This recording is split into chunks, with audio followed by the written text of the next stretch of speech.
강남 한복판에서 벌어진 충격적인 납치 살해. 그 배후로 지목된 부부 중 남편이 체포가 됐죠. 그런데 이들 유 씨 부부는 피해자 원한 관계가 아니다, 범행 동기도 없다라고 주장하고 있습니다만 2년 전에 대화 녹취가 확보됐습니다.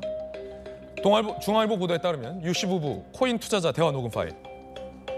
부인이 피해자 A 씨가 이간질을 해서 코인 업체 대표를 못 만나게 했다. 저 X 내가 죽여버리겠다라는 굉장히 감정적인 표현이 들어갑니다. 남편 유 씨 완전 뒤에서 뒤통수 없는 죄까지 만들어 고소한다고라는 대화가 녹음돼 있습니다. 대화가. 유 씨 부부는 피해자 A 씨와 각종 코인 관련 송사가 얽힌 관계이고요. 피해자 A 씨와 원한 관계 없다라고 주장해 왔지만 해명과 이 녹취 내용은 배치되고 있습니다. 김강산 변호사님, 이 사건 굉장히 좀 복잡해졌는데 배후에 있는 것으로 의심되고 있는 유 씨 부부. 김강산 변호사님은 어떻게 보십니까? 지금 전체적으로 보면 배후가 될 가능성이 크다고 봐요. 그래서 이게 이제 깊게 들어가 보니까요.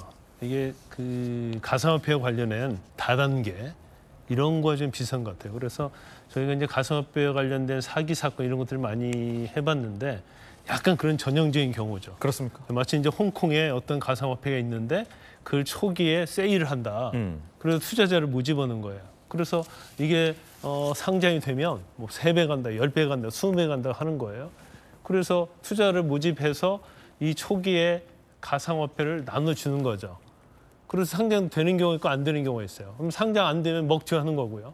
근데 상장을 시키면 사실은 이것이 검증된 가상화폐가 아니기 때문에 시세 조정을 합니다. 조정하다가 어느 날 갑자기 다 정지가 되고 멈춰버리는 거예요. 그래서 이 사건도 사실은 보니까 이 살인교사 혐의를 강도살인이죠.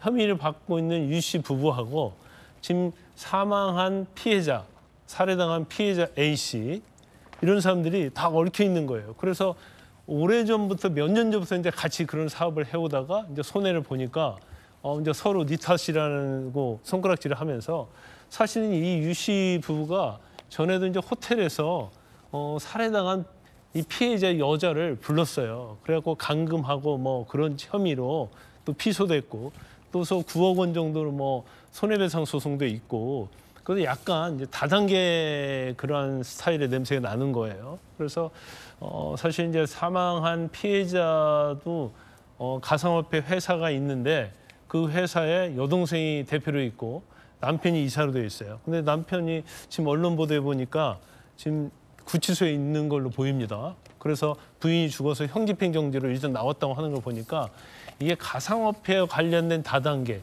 사기 이런 면에 있어서 굉장히 피해자들을 얽히고 설켜 있다 보니까 굉장히 감정적인 측면이 있고 이제 문제가 되는 건 이거예요. 지금 피해자 유 씨가 전에 지금 문제되고 있는 그 3명의 범인에게 4천만 원 줬다는 거 아니에요. 그럼 이게 착수금이 아니냐 이런 면하고 그다음에 살해를 하고 나서 이 유 씨를 이경수가 만납니다. 한 번은 집에서 만나고 한 번은 이 유 씨의 사무실에서 노년도 사무실에서 만나요. 그래서 6천만 원 달라고 하는 거예요. 거절을 하는 거예요. 그러면 이 살해 직후에 왜 만났을까? 왜 돈을 요구했을까? 미심쩍다. 그렇죠. 그러면 유 씨와 어떤 상관관계가 알겠습니다. 있을 가능성이 크다 이렇게 봅니다. 예, 검찰이 이 유 씨 부부 중 남편에게 구속영장 청구했다고 하니까 그 결과도 좀 지켜봐야 할 것 같습니다.